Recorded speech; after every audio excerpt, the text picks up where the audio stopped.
예. 구원의 소식을 땅끝까지 전하는데 우리 대학로 교환 동역자들을 사용해 주시기를 간절히 기도합니다. 예. 귀한 부활 찬양 감사드립니다.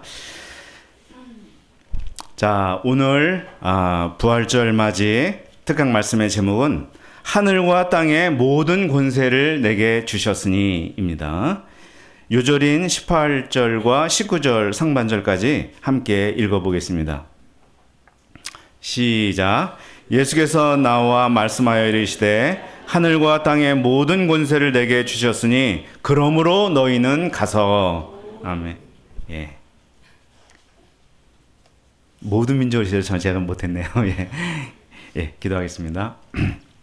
사랑과 은혜가 풍성하신 하나님 아버지, 죄와 사망 권세 신음하던 저희들을 살리시고 주님의 백성 삼으시고자 주님께서 2000년 전 이 땅에 오셔서 십자가에 죽으시고 사흘 만에 부활하신 것을 진심으로 감사하고 찬양합니다. 하나님 아버지, 우리의 마음이 늘 주님의 부활에 가 있게 도와주시옵고 부활로 말미암아 생명 얻고 부활로 말미암아 참 소망을 가지고 살아갈 수 있도록 도와주시옵소서. 이 시간 본문 말씀을 통해서 우리들을 다시 부활의 증인으로 세우시는 주님의 음성 듣도록 도와주시기를 기도합니다. 감사하며 예수님의 이름으로 기도합니다. 아멘. 예. 하늘과 땅의 모든 권세를 내게 주셨으니 라고 예수님은 말씀을 하고 계십니다. 예수님이 우주 만물을 다스리는 왕이 되셨음을 선포합니다. 어떻게 해서 예수님이 왕이 되셨습니까? 또 예수님이 우리에게 주시는 지상 최대 명령이 무엇입니까? 오늘 부활주의를 맞이해서 내가 부활하신 예수님을 제대로 믿고 있으며 그의 증인으로 제대로 살아가고 있는지 돌아보는 시간 되기를 간절히 기도합니다. 예수님이 죽던 금요일 오후 3시 제자들은 다 뿔뿔이 흩어져 도망갔습니다. 아리마대 요셉이라는 사람이 예수님 시신을 자신의 가족묘에 안치하였습니다. 바리새인들은 눈에 가시왔던 예수님을 죽였지만 방심할 수 없었습니다. 예수님이 살아있을 당시에 여러 번 자기가 사흘 후에 살아나리라 예언했던 것을 알고 있었기 때문입니다. 제자들은 잘 기억하지 못했지만 종교지도자들은 오히려 잘 기억하고 있었습니다. 만일 그와 비슷한 일이 만에 하나라도 벌어지면 그들에게는 큰일이었습니다. 그는 총독 빌라도에게 무덤을 굳게 지켜달라고, 만일 제자들이 시체를 도둑질하여 가고서 그가 죽은 자 가운데서 살아났다라고 헛소문이라도 퍼뜨리면 백성들이 겪을 혼란이 그가 살아있을 때보다 더 클 것이라고 단단히 조치 취하시라고 조언을 했습니다. 실은 그들의 기득권이 무너질 것이 두려웠기 때문이었죠. 종교지도자들은 머리가 잘 돌아갔습니다. 빌라도는 그들에게 경비병이 있으니 데리고 가서 무덤을 물샐 틈 없이 지키라고 명령했습니다.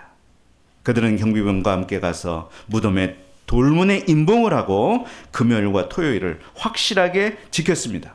그 내용은 27장에 나오는 내용입니다.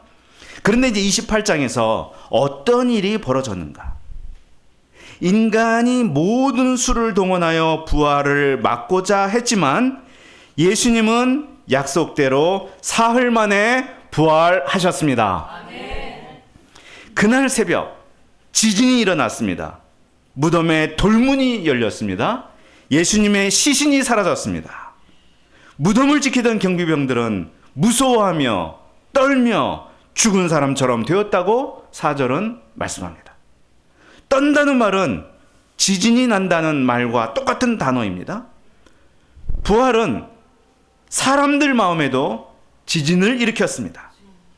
부활의 현장을 우리가 봤다면 우리 마음에 지진이 나지 않을 사람이 누가 있겠습니까?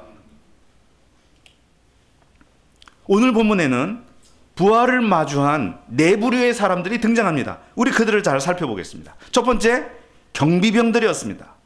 그들은 가장 먼저 부활의 장면을 생생하게 목격한 사람들입니다. 마음에 지진이 나고 혼절할 정도로 충격을 받은 사람들입니다. 그러면 그들은 부활을 믿고 부활의 증인이 되었을까요? 그렇지. 아니에요. 그 모든 된 일을 대제사장들에게 알리기는 했습니다.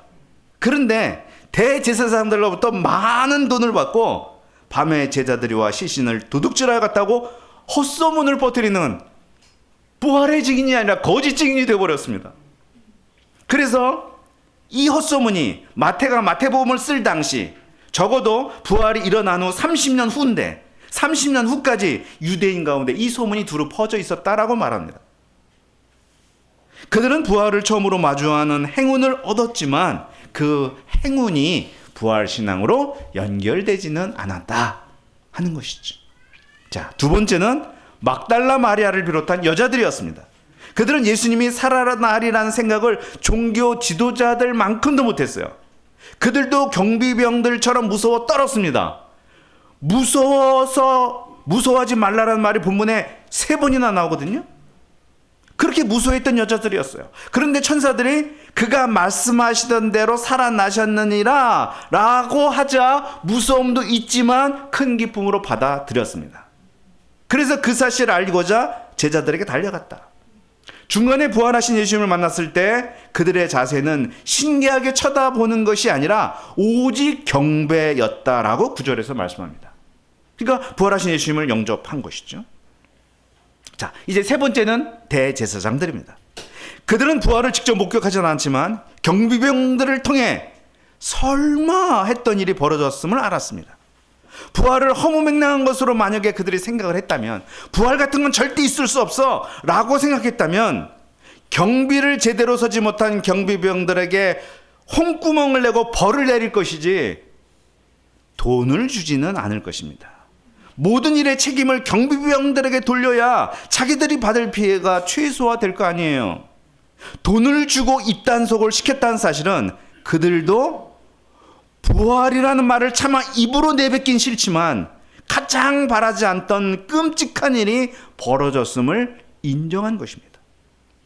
우리는 그들에게서 인간 안에 도사리는 거대 악을 봅니다. 듣고 싶은 것만 듣고 보고 싶은 것만 보며 인정하고 싶은 것만 인정하고 나의 유익이 되어야 받아들이는 인간의 거대 악이 도사리고 있다는 거예요.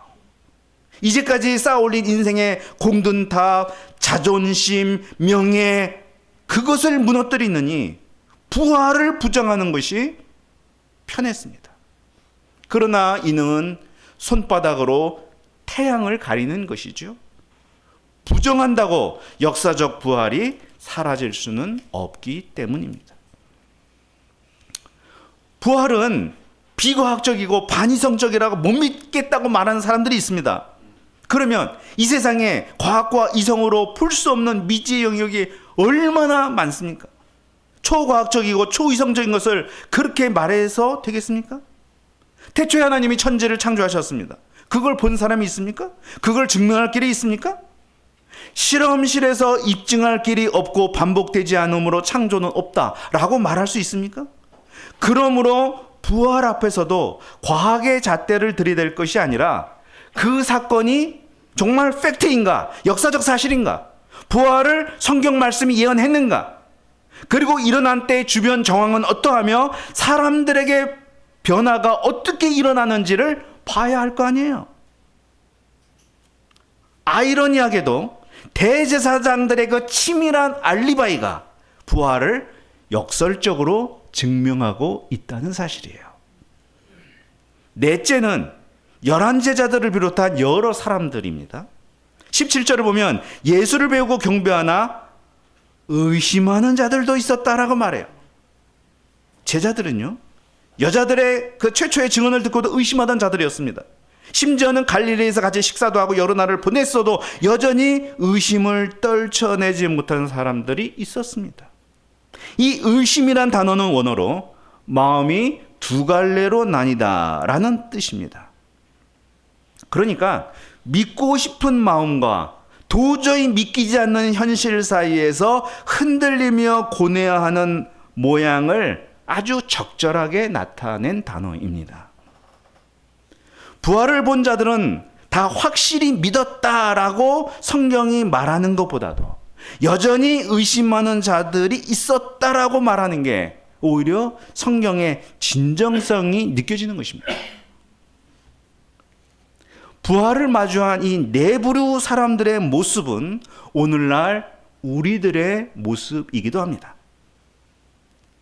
오늘 하루 입에 풀칠하며 살아가는 나에게 부활보다 돈이 더 중요하다고 생각하는, 예수님의 부활을 나의 삶과 연관시키지 못하는 경비병들과 같은 모습, 또 생각하지 못했지만 말씀을 기초로 부활을 받아들여 경배하고자 하는 여자들, 그리고 부활을 직감하면서도 지금까지 확신하며 추구하며 쌓아 올렸던 가치를 도저히 부실 수가 없는 종교 지도자들, 그리고 여러 번 부활을 경험했어도 여전히 의심을 떨쳐버리지 못하고 있는 제자들. 이 중에 여러분은 어느 부류에 가깝습니까? 어느 부류에 가까워요? 예수님은 의심하는 제자들을 핀잔 주지 않으셨습니다. 왜? 그게 우리의 연약함이고, 그렇잖아요. 그래서 주님은 끝날까지 항상 함께 있겠다고 하신 거예요. 역설적으로. 계속된 함께 해주심의 체험 속에서 우리 신앙의 부족한 부분들이 채워져 나가는 것입니다. 자, 그러면 오늘을 살아가는 우리에게 예수님의 부활이 전해주는 메시지가 무엇인가? 첫째, 십자가에서 예수님의 죽음이 헛되지 않았음을 가르쳐 줍니다. 예수님은 십자가 위에서 누구보다 비참하게 죽으셨어요. 죄가 없으신 분이 죄인 중에 괴수처럼 비난과 저주 속에 돌아가셨습니다. 만일 부활이 없다면 나의 죄사함과 구원을 위한 죽음이었다라고 어떻게 얘기하겠습니까? 그가 하나님의 아들이고 구세주라는 것을 어떻게 받아들이겠습니까? 부활은 예수님의 죽음이 우리의 구원과 새 생명을 위한 죽음이었음을 말합니다. 부활은 그가 하나님의 아들이시고 구세주라는 것을 말합니다. 무엇보다 십자가 신앙으로 살아가는 삶이 헛된 삶이 아니라 반드시 부활의 영광으로 이어지는 삶임을 선포합니다. 십자가 신앙으로 살아가는 것은 세상이 이해하지 못할 뿐 아니라 매우 부담스러워하는 삶입니다. 그러나 세상을 가장 잘 살아가는 삶이 바로 십자가의 삶인 것을 예수님이 보여주셨습니다. 우리가 가정에서, 학교에서, 직장에서 어떤 삶의 현장에서든 고난을 통한 영광, 십자가를 통한 부활의 법칙으로 살아갈 수 있기를 기도합니다. 둘째, 천국의 확장을 그 누구도 무엇도 막을 수 없음을 가르쳐 줍니다. 십자가에서 죽으심으로 세상은 사탄이 승리하고 예수님이 실패한 것처럼 보였습니다. 유대교 지도자들은 그들의 기득권을 지키고 그들의 세상을 견고히 할 것으로 생각했습니다. 그러나 예수님은 부활하셨습니다. 모든 인류와 우주 위에 군림하던 죽음을 그 앞에 무릎 꿇렸습니다. 죽음을 정복했으니 자연스럽게 하늘과 땅의 모든 권세를 가진 분으로 등극하는 것이 마땅합니다. 이제 이분이 가지고 오셨고 확장해 나가시는 천국을 그 누구도 막을 수 없게 되었습니다. 예수님은 그래서 말씀하시는 거예요. 하늘과 땅의 모든 권세를 내게 주셨으니 그러므로 너희는 가서. 여기서 너희는 누굽니까? 예수님 안에 있는 자, 부활하신 예수님을 믿는 자죠. 부활하신 예수님은 그런 자들, 우리에게 가라, 가는 삶을 명령하십니다. 가라는 것. 이것은 안주하는 삶을 살아서는 안 된다는 거예요. 창세기 1장을 생각해 보십시오. 하나님이 첫 인류를 창조하시고 말씀하셨어요. 생육하고 번성하고 정복하고 다스리라 명령하셨어요. 처음 창조 때부터 인류는 안주하지 않는 존재요, 끊임없이 도전하고 개척하는 존재로 지어졌습니다. 그러므로 가라 하는 말씀은 첫 인류에게 주셨던 그 명령의 새로운 완성이라고 할 수 있겠습니다. 은퇴 이후에 은퇴자들이 빨리 늙고 허약해진다는 얘기를 듣습니다. 갈 데가 없고 할 일이 없다는 게 얼마나 불행합니까? 우리는 나이 먹는 것을 두려워할 것이 아니라 갈 데가 없고 할 일이 없어지는 것에 두려워해야 할 것입니다. 성경은 우리를 천성을 향해 가는 거룩한 나그네 순례자들이라고 말씀합니다. 우리에게는 하나님이 주신 저 하나님 나라 또한 인생의 분명한 목적과 목표가 있습니다.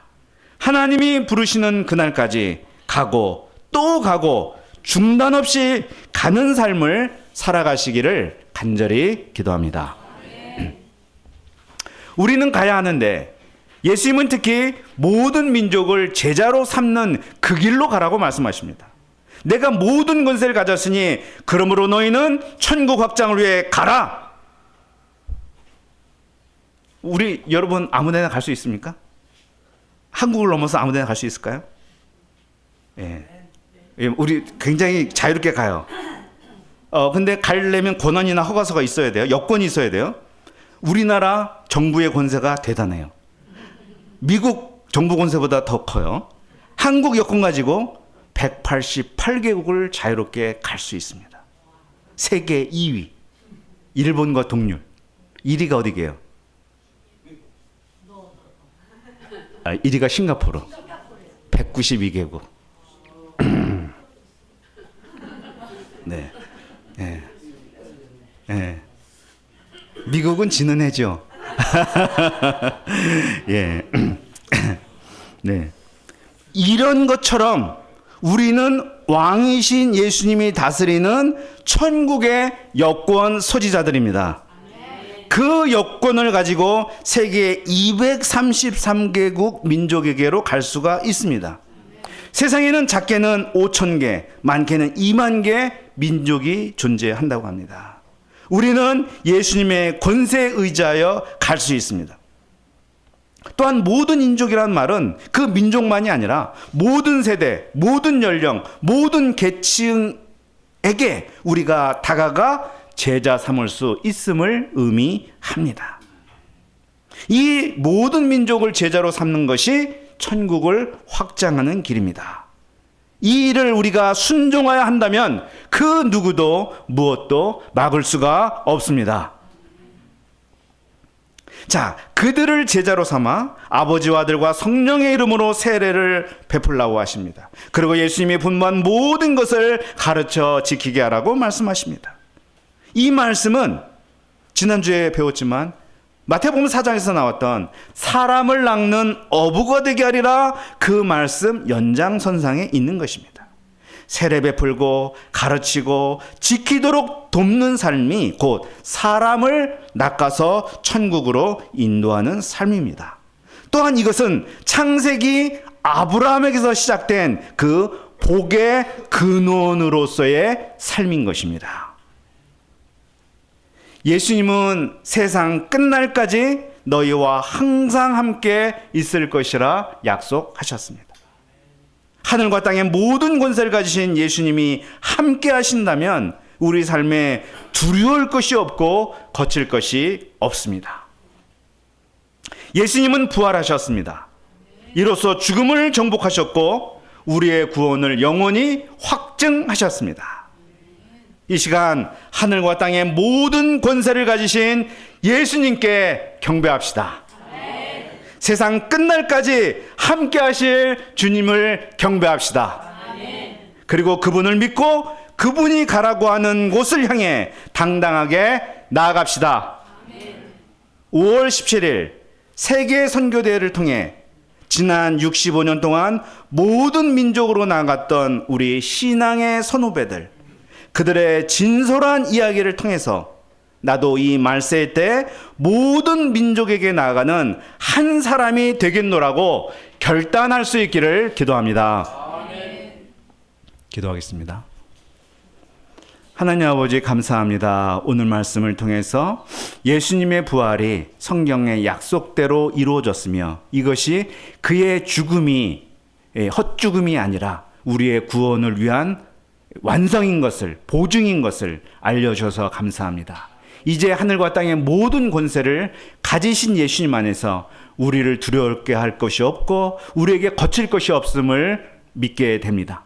하나님 아버지, 우리가 주님 말씀에 순종하여 우리에게 주시는 땅으로 적극 나아가는 삶을 살게 도와주십시오. 그래서 우리와 영원히 함께 하시겠다고 하신 주님의 그 손길을 더 깊이 체험하는 삶이 되게 도와주시옵소서. 감사하며 예수님의 이름으로 기도합니다. 아멘.